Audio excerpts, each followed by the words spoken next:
오늘 창세기 41장 전반부의 이야기, 요셉의 이야기를 살펴볼 건데, 지난 시간에 요셉이 술관원장, 빵관원장의 꿈을 해석해주고 특별히 술관원장에게 부탁을 합니다. 이 감옥에서 나가거든 나의 억울함을 풀어주시고 나를 이 감옥에서 건져주십시오. 그리고 약속을 받아냅니다. 그 약속을 찰떡같이 믿고 술관원장이 이제나 저제나 자기에게 찾아올까, 자기를 이 감옥에서 건져줄까, 억울한 누명을 벗겨줄까, 온통 요셉의 기대는 술관원장이었습니다. 그러나 감옥을 나간 술관원장은 요셉을 새까맣게 잊어버리게 되고, 또다시 버려진 상처받은 요셉은 그 상처의 아픔을 가지고 감옥 생활에 몸부림을 치게 됩니다. 이제는 사람에 대한 기대, 술관원장에 대한 기대를 다 내려놓고 다시 감옥에서 일상으로 적응해 가고 있을 때 오늘 성경 41장 이야기가 시작이 됩니다. 근데 오늘 성경에 우리가 무심코 넘길 만한 숫자 하나가 나와요. 그게 뭐냐면 41장을 이렇게 시작하죠. 요셉이 두 관원장과 만났다가 헤어진 지 2년이 지난 어느 날, 이렇게 나와요. 2년이 지난 어느 날 이집트의 파라오 왕이 꿈을 꾸었다. 성경이 이렇게 시작하거든요. 근데 여기서 왜 2년이라고 꼭 집었을까? 이 2년의 의미는 뭘까? 요셉은 조금 전에도 말씀드린 대로 지난 2년 동안 관원장이 자기에게 희망이었어요. 전부였어요. 그 관원장을 붙들고 관원장을 기다리고 관원장을 기대하는 것이 자기 인생의 탈출구였어요. 그런데 그 관원장이 아무리 기대해도 자기의 소원을 채울 수 없다는 걸 알고 이제는 더 이상 사람에 대한 기대, 관원장에 대한 기대를 내려놓고 다시 하나님만이 나의 희망이고 구원이고 기대일 수밖에 없습니다 라고 전적으로 의지하는데, 사람을 내려놓고 하나님을 붙잡는데 걸리는 시간, 이게 2년의 의미라고 생각해요. 하나님은 우리들에게 세상을 완전히 내려놓고 하나님만 의지하는 시간을 우리에게 허락하실 때가 있어요. 어떤 분에겐 그게 2개월일 수 있고 어떤 분에겐 그게 20년일 수도 있습니다. 그러나 분명한 것은 내가 세상에 대한 기대, 또 사람에 대한 희망, 여기에 목숨을 거는 이 모든 것들이 내려놓고 하나님을 기대하고 의지하는 시간으로 돌아서는데, 이 과정이 없이는 하나님이 우리를 건져주시지 않는다는 거예요. 이제는 사람에 대한 기대보다는 다시 일상으로 돌아와 조용히 하나님을 의지하고 살아가던 평범한 일상 중에 오늘의 이야기가 시작되는 거예요. 이집트 파라오 왕이 어느 날 꿈을 꾸게 됩니다. 근데 꿈 내용이 너무나 희한한 거예요. 자기가 큰 강가, 여기서 말하는 강은 이집트가 자랑하는 나일강이죠. 자기가 그 강가에 서 있는데 그때 아주 멋있게 생기고 살이 토실토실 찐 암소 7마리가 강가에서 올라오더니 펼쳐진 갈대 풀밭에서 먹이를 뜯어먹는 거예요. 그런데 바로 뒤에 금방이라도 쓰러질 것처럼 아주 흉측하게 생기고 야윈 암소 7마리가 갈대 풀밭으로 올라오더니 먼저 올라와서 풀을 뜯고 있는 살찐 7마리의 소를 다 잡아먹는 거예요.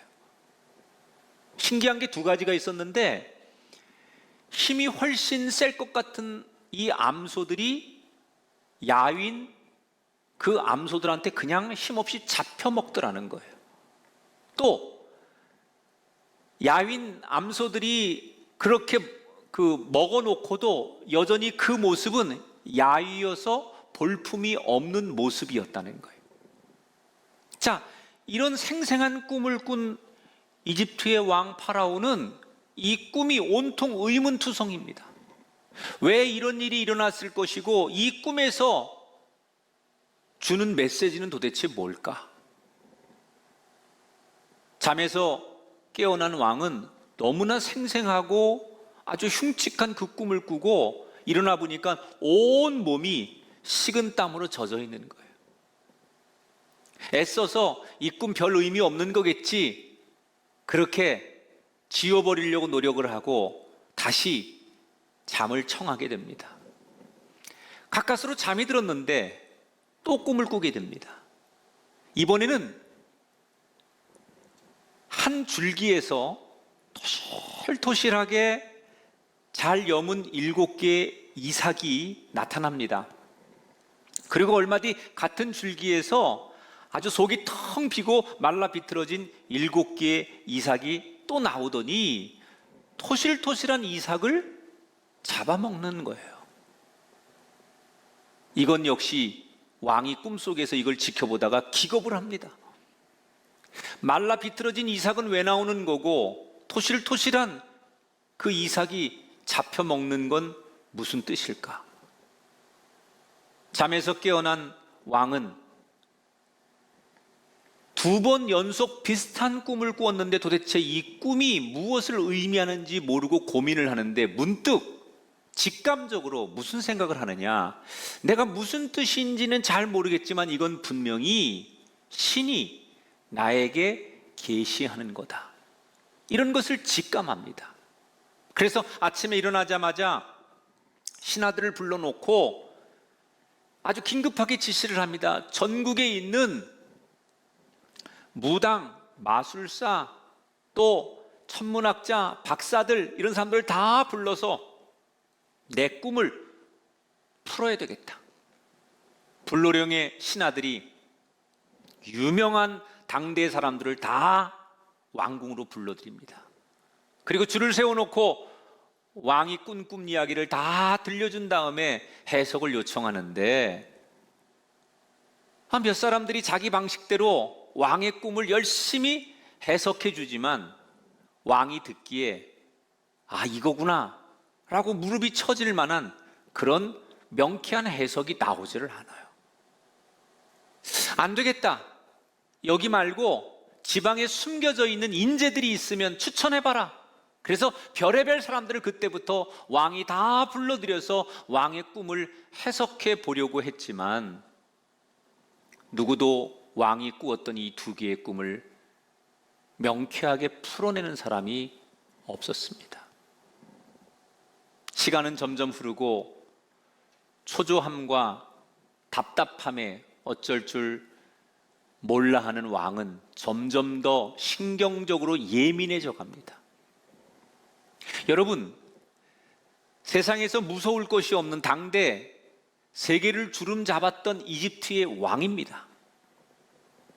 가장 그 강대국에서 신령하다는 소리를 듣는 마술사들이 다 모였습니다. 천문학자부터 모든 전문 지식과 공부를 많이 한 박사들이 다 모였습니다. 그런데 그들이 온통 다 달려들었지만 그 누구도 이 2개의 꿈 앞에서 무기력한 자가, 무기력하지 않은 자가 없었어요. 다 사람들이 모였지만 이 2개의 꿈을 해석하지 못하고 다 무기력한 상황에 놓여 있게 되는데 도대체 왜 그럴까? 저는 이 의미가 분명하다고 생각해요.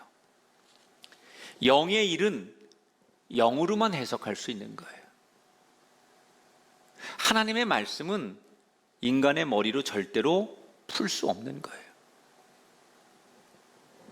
인간 세상에서 아무리 똑똑하고 능력이 많아도 하나님께서 그에게 지혜를 주지 않으시면 아무것도 할 수 없다는 뜻을 강하게 성경은 우리에게 말하는 거예요. 여러분, 오늘 우리가 살아가는 지금은 어떻습니까? 우리는 너무나 많은 문제 앞에 놓여 있습니다. 그리고 우리는 온통 매달려서 그 문제를 지금 해결하려고 합니다. 전 세계 박사들이, 전 세계 강대국들이, 모든 힘들이 우리가 당면한 이 문제를 해결해 보려고 다 뛰어들고 매달리고 있지만 지금도 실마리조차 보이지 않아요. 우리는 이런 상황을 어떻게 해석해야 될까요? 하나님이 우리에게 지혜를 주지 않으시면, 하나님이 우리에게 영적으로 풀어주지 않으시면 아무것도 아니라는 거예요. 그렇기 때문에 지금 이 어렵고 답답한 상황에서 우리가 할 건 뭡니까? 하나님의 이름을 부르고 하나님 앞에 무릎 꿇고 하나님 앞에 기도하는 거예요. 하나님, 우리에게는 당신밖에 없습니다. 지혜를 주시고 하나님의 방법으로 길을 열어주십시오. 여러분이 어떤 답답한 일을 만나서 온 가족이, 내 주변 사람들이 다 도와주려고 해도 해결되지 않는 문제를 만나셨다면, 여러분 가정에서, 일터에서, 거리에서, 또는 이렇게 유튜브로 예배를 드리면서 성전을 바라보고 하나님을 바라보며 하나님의 이름을 계속 부르고 기도하셔야 돼요. 그래, 하나님이 이 세상에서 우리가 풀 수 없는 문제에 대해서 지혜와 영으로 계시하는 거예요.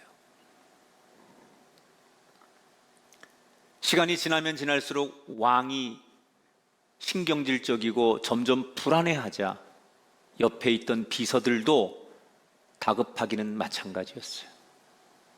그 중에 왕을 모시고 있던 술관원장이 어떻게 하면 왕을 도와줄 수 있을까 고민을 하다가 불현듯 그의 머리에 스쳐 지나가는 한 사람이 있었어요. 바로 2년 전 자기가 감옥에 갇혔을 때 자기의 꿈을 명쾌하게 해석해 주었던 히브리에서 온 젊은 노예. 2년 전에 그 노예에게 감옥 나오면서 자기가 내가 밖에 나가면 너를 잊지 않겠다고 약속했는데 밖에 나와서 지난 2년 동안 새까맣게 그를 잊어버리고 있었어요. 그날 그 노예가 생각나는데 마음 한편으로는 미안했지만 혹시나 그 친구라면 이 왕이 고민하는 이 꿈을 해석해 줄 수 있지 않을까. 그래서 왕에게 있는 사실을 다 보고합니다. 믿져야 본전이니까 불러보자. 요셉이 호출당합니다. 수염을 깎고 머리를 단정하게 하고 왕 앞에 서기 위해서 의복을 갈아입히고, 그리고 드디어 요셉이 당대 최고의 이집트 파라오 왕 앞에 서게 돼요. 여러분, 이 장면이 보통 일입니까? 어떻게 일개 히브리의 노예가 대제국의 왕 앞에 떡하니 서 있을 수가 있습니까?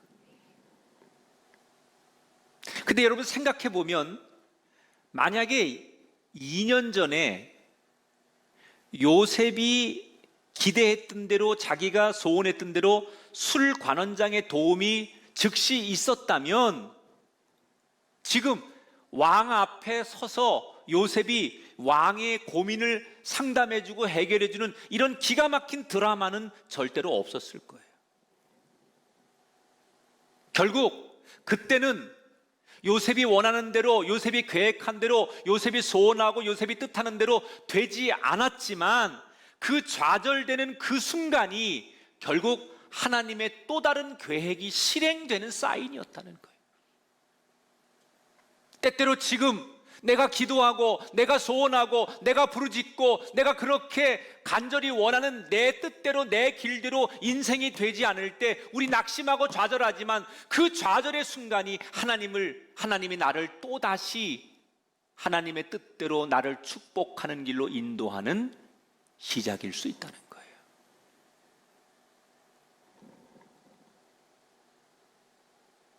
기가 막힌 일이 일어나는 거예요. 어떻게 감히 히브리 노예가 대제국의 왕 앞에 서 있을 수 있습니까?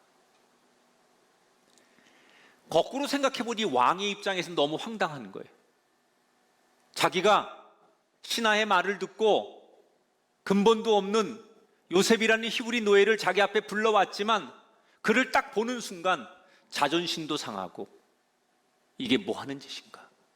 이 나라에 그렇게 유능하고 훌륭한 인재가 없어서 내가 저 따위 근본도 없는 노예 앞에 내 인생의 문제를 내놓고 고민을 해결해 달라고 상담해야 되는가? 자기의 모습이 너무 초라한 거예요. 그래서 요셉에게 대뜸 이렇게 한마디 외치죠. 자네가 듣지 아니 꿈을 듣고 잘 해석한다는데 어디 내 꿈을 해석해 보게나. 만약에 내가 만족할 만한 답을 못하면 오늘 네 목을 칠 것이다. 이 장면에서 이미 파라오 왕은 요셉을 너무 하찮은 존재로, 자기를 도와줄 파트너로 존중하는 게 아니라 정말 벌레만도 못한 존재감 없는 그런 상대로 경멸을 하고 있었다는 거예요. 그래서 무시하는 거예요. 너 같은 노예가 뭘 할 수 있겠어? 라고 상대를 완전히 깔보는 거예요. 그런 시선으로 지금 요셉을 보는 거예요. 여러분, 이런 분위기에서 요셉은 얼마나 긴장됐을까요? 보통 사람들 같으면 그런 왕 앞에 서 있는 것 자체가 너무 힘들어서 다리가 떨려서 서 있지 못했을 거예요. 아니 어떤 생각이 나도 차마 입이 떨어져서 말을 못했을 거예요. 왕만 있는 게 아니에요. 거기에는 최고의 실세들이, 최고의 권력과 신하들이 요셉을 바라보고 있습니다. 왕이 조금 전에 뭐라고 그랬어요?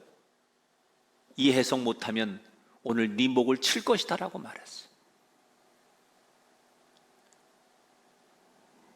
어떤 이야기가 생각이 나도 말할 수 있는 상황이 되지 못하는 두려움과 공포,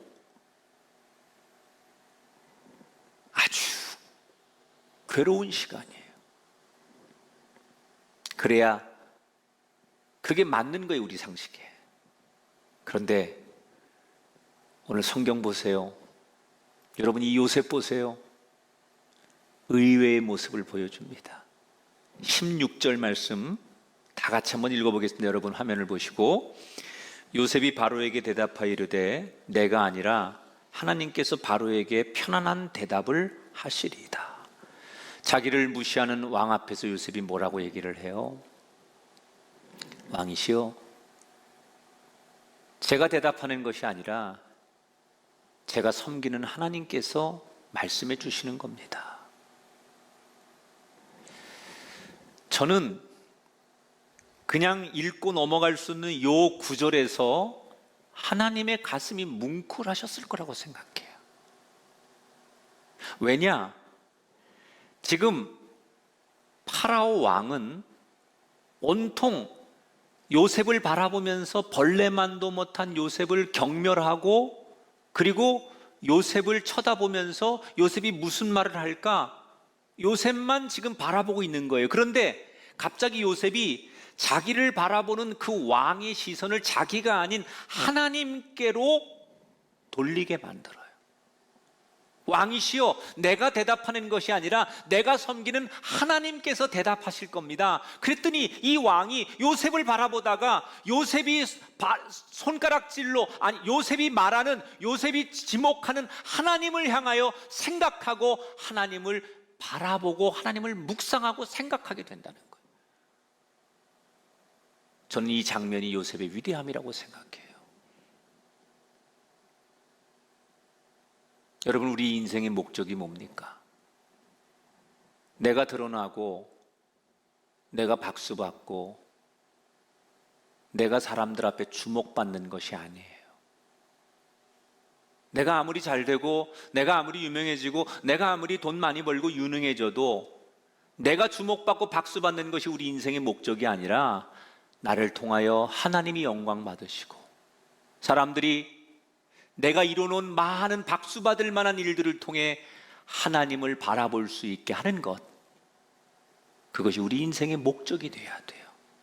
내가 영광 받는 삶이 아니라 하나님께서 영광 받으시는 삶,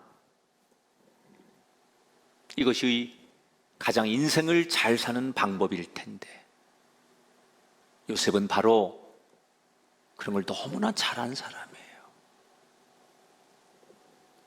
그런데 지금 요셉이 말하는 이 대목에서 그 자리에 있던 모든 사람들이 다 놀랍니다. 왜냐? 당시 이집트의 왕은, 특히 파라오 왕은 살아있는 신입니다. 그런데 그런 왕에게 요셉이 뭐라고 말하느냐? 왕께서 모르는 꿈, 왕이 해결하지 못하는 그 문제를 더 크신 나의 하나님이 풀어주실 겁니다. 이 말을 고깝게 들으면 왕을 비하하고 왕을 깎아내리는 말로 들릴 수도 있어요. 그래서 요셉은 불경한 죄로 죽을 수도 있는 말을 하는 거예요. 굉장히 위험하고 당돌한 얘기를 하는 거예요. 자기의 앞에서 자기의 생사를 쥐고 있는 파라오 왕 앞에서 어떻게 이렇게 담대하게 얘기할 수 있습니까? 그것은 요셉이 믿는 게 한 가지 있었어요. 그게 뭔지 아십니까? 진짜로 이 세상을 주관하는 분은 내가 믿는 하나님이시다.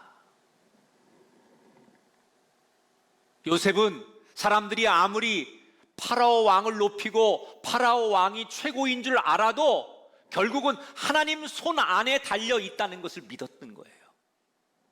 그래서 다른 사람들은 몰라도 요셉은 내가 왕에게 잘 보이고 왕에게 인정받는 것이 중요한 것이 아니라 더 높으신 하나님 앞에 인정받고 하나님이 드러나는 것, 그것이 요셉의 목표였던 거예요. 그러니까 사람들이 나를 노예로 보든 죄수로 보든 벌레만도 못한 사람으로 보든 그건 중요하지 않았던 거예요. 남들의 시선, 그거에 일회일비하지 않고 어떻게 바라보고 어떻게 얘기하든 그것 앞에서 여유와 담대함을 가질 수 있었던 비결이 바로 그거였다는 거예요.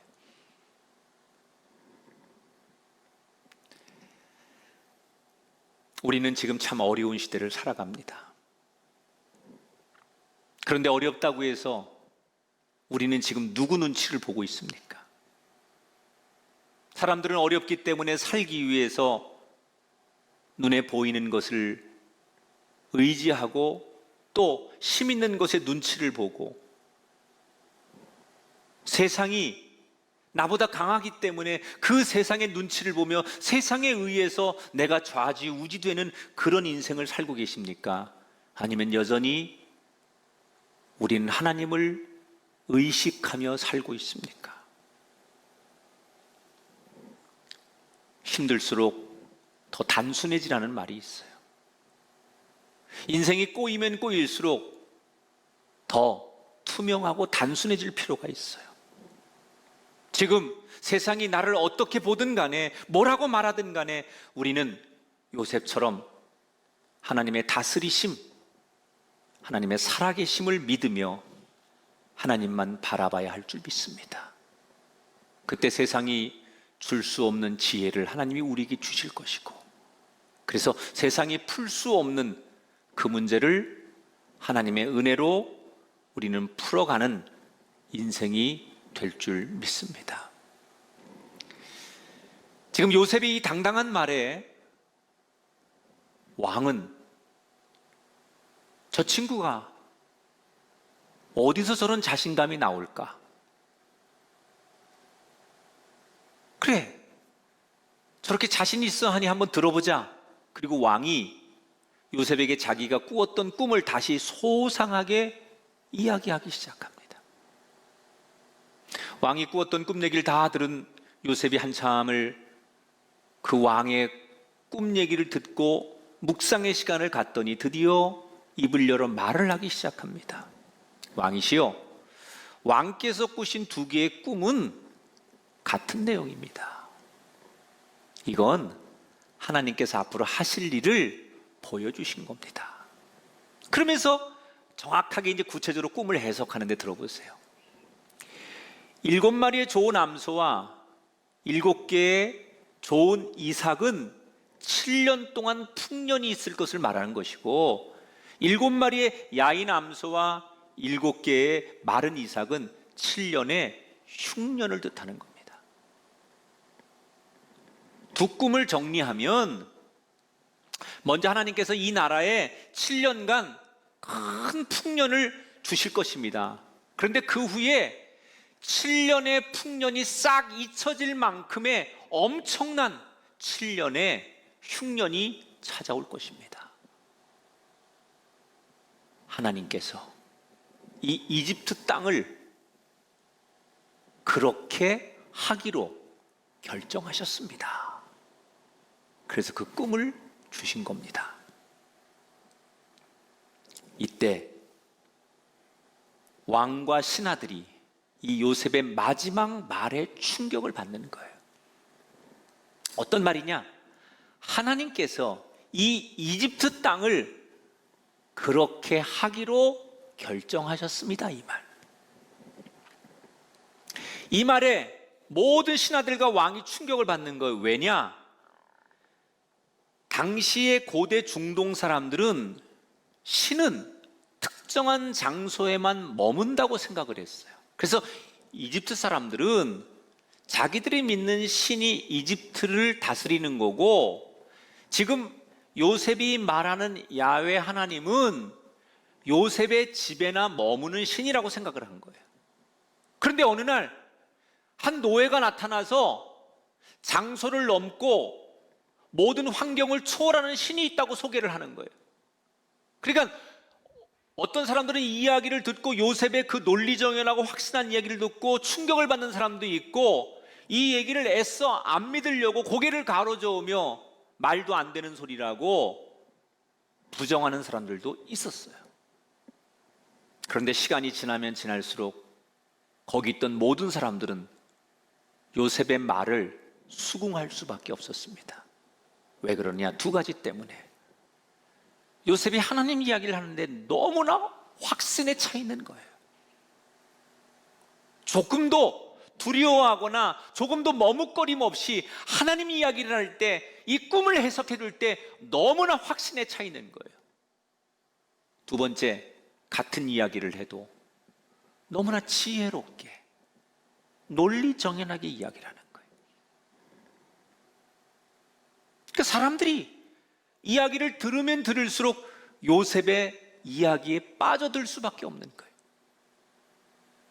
여러분, 예나 지금이나 세상은 하나님을 말하지 못하게 하려고 합니다. 이때 이런 세상을 대처하는 방법 중에 하나가 요셉처럼 우리가 하나님을 이야기할 때 확신을 가지고 이야기해야 돼. 분명한 확신과 하나님이 주신 지혜로. 이게 세상 사람들이 싸우자고 덤빈다고 함께 싸우거나 같이 삿대질하고 같이 세상 방법으로 대하는 게 아니라 하나님이 주신 지혜로 이 세상을 오히려 때로는 품고 냉철하게 다스리고, 좀 하나님의 지혜로 세상을 대해야 되는데 똑같은 방법으로 세상을 대하다 보니까 세상 앞에 무기력해지는 거예요. 오늘 이 예배에 함께 하시는 여러분, 여러분에게 요셉에게 임했던 그 확신, 그리고 그 지혜로움이 시시각각으로 여러분 삶 가운데 충만하게 되시기를 주님의 이름으로 축원합니다. 그런데 더 놀라운 사실은 이렇게 꿈을 아주 논리정연하게 해석해줘서 아하라고 공감이 되는 것만으로도 사람들은 만족스러운데, 그 뒷이야기가 더 놀라운 거예요. 꿈을 해석해준 것으로 끝나지 않고 지금부터 요셉이 대안을 얘기하기 시작해요.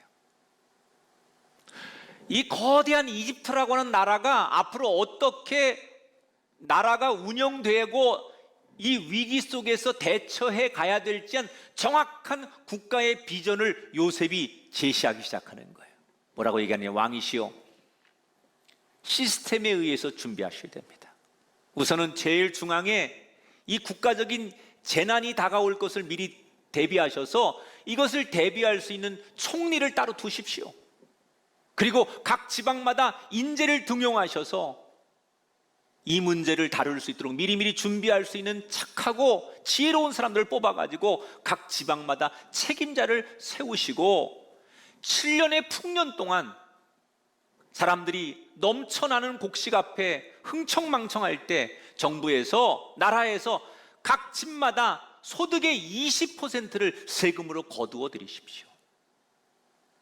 그리고 그걸 잘 비축해서 관리하고 있다가 7년 흉년이 왔을 때 이걸 잘 운영하시면 안전해질 것입니다. 왕이 기대했던 것은 자기가 답답했던 꿈을 해석해 주는 것 정도였는데 해석을 넘어서 새로운 제안, 대안을 내놓기 시작해요. 물론 지금 국가를 운영하는 데 있어서 왕 옆에서 다른 많은 사람들도 왕에게 좋은 대안과 국가의 미래에 대한 운영의 제안들을 내놓았지만 그 어떤 사람들의 대안과 제안보다도 요셉이 말하는 이 제안은 너무나 논리적이었고 너무나 확신에 차 있었고 누가 들어도 공감이 가는 이야기였어요. 명쾌한 해석, 합리적인 정책 제안. 처음에는 만나자마자 너무 무시하고 경멸했던 노예 요셉을 대화하고 질문하고 이야기하면 할수록 그에 대한 호감, 신뢰 이런 것들이 왕에게 무한도로 생기기 시작합니다. 결국 왕은 끝에 가서 요셉을 이 이집트의 총리로 임명하는 것으로 오늘 성경 이야기가 끝을 맺어요. 자, 여러분에게 제가 마지막으로 이런 교훈을 나누고 싶어요. 요셉은 지금 꿈만 해석한 게 아니라 대안을 내놨다고 그랬어요. 그런데 당시에 요셉 말고도 다른 무당들, 다른 전문가들, 다른 많은 사람들도 저마다의 자기의 방식으로 이 왕의 꿈을 해석하고 대안을 내놨어요. 그런데 왕은 여러 사람들의 이야기를 듣고 왜 요셉의 손을 들어준 걸까? 물론 해석이 명쾌한 것도 중요했지만 더 결정적인 것은 요셉이 미래를 예측하면서 내놓은 제안 정책 때문이에요. 국가의 재난에 대비해서 좋은 인재들을 등용하고 인프라를 구축하고 이렇게 예산을 이렇게 책정해가지고 이렇게 대비하라고 하는 논리적이고 구체적인 정책에 왕은 요셉을 무한히 신뢰할 수밖에 없었어요. 그러면 요셉은 자기 나라도 아닌 대제국의 이집트의 노예로 온 사람이 어떻게 이런 비전과 정책들을 거침없이 요즘 말로 말하면 전문적인 용어를 써가면서 완전히 국가를 꿰뚫어 보는 눈으로 왕에게 이 경제 자문과 정치 자문을 그 어떤 사람들보다도 굉장히 논리적으로 잘했다는 얘기 아니에요. 어떻게 이렇게 잘할 수 있었을까? 가장 쉬운 답은 하나님께서 지혜를 주셨기 때문입니다. 맞습니다. 하나님께서 지혜를 주셨으니까 명쾌한 답을 할 수 있었죠. 그런데 이거 말고 더 중요한 게 있었어요. 그게 뭔지 아십니까? 바로 보디발 밑에서 일했기 때문이에요. 그가 보디발의 밑에서 노예로, 매니저로 그 집 살림을 맡아 일하면서 경영이라는 걸 해본 거예요. 그 집의 흉년의 때를 대비해 봤기 때문에 보디발 밑에서 일을 하면서 보디발이 왕 옆에 경호대장이었기 때문에 국가의 시스템이 어떻게 돌아가는지, 뭘 고민하는지 이런 것들을 어깨너머로 배우고 들으면서 한 번도 경험해보지 못한 나라는 어떻게 운영되는 거고 무엇이 이집트의 고민인지를 노예 생활을 통해서, 보디발 주인을 통해서 듣고 생각하고 배우고, 이런 시간이 훗날 왕 앞에서 그런 국가적인 제안서를 내놓을 수 있는 탁월함을 갖게 됐다는 거예요. 자, 그러면 요셉이 개인적으로 보디발의 집에서 노예로 살았던 것은 분명히 불행한 시간 아닙니까? 형들한테 노예로 팔려서 남의 나라에 끌려와서 지금 억울하게 종살이하고 노예로 살아가는 이 시간은 분명히 그의 젊은 인생 가운데 가장 불행한 시간이었어요. 그런데 요셉이 어떤 삶의 태도를 가졌느냐? 그 불행한 시간 속에서도 내가 이곳에 내 조국이 아닌 남의 나라에 노예의 신분으로 와 있지만 여전히 이곳에서도 하나님의 다스림이 있고 하나님의 인도하심을 나는 믿습니다 라고 생각하고 살았더니 하나님께서 순간순간 요셉을 높여주셨다는 거예요.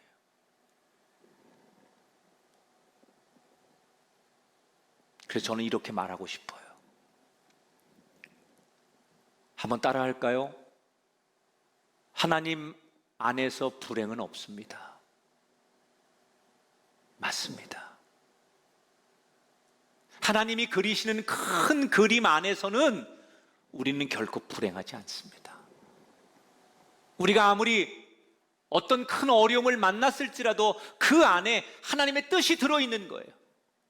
코로나19, 경제적인 불황, 우리가 만나는 사회적 갈등, 또는 우리 가정에서 생기는 여러 가지 어려운 일들, 난관들 참 어렵습니다. 그러나 저는 분명하게 믿습니다. 노예 생활 중에서도 요셉을 먹이시고 입히시고 그를 보호하셨던 하나님이 지금 이 어려운 가운데서도 저와 여러분, 우리 가정, 이 나라, 이 민족을 먹이시고 입히시고 지키실 줄 믿습니다.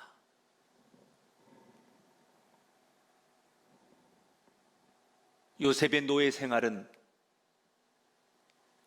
사람의 눈으로 보면 노예였지만 하나님의 눈으로 보면 언젠가 그를 다시 쓰실 인생의 도약판으로 쓰신 거예요.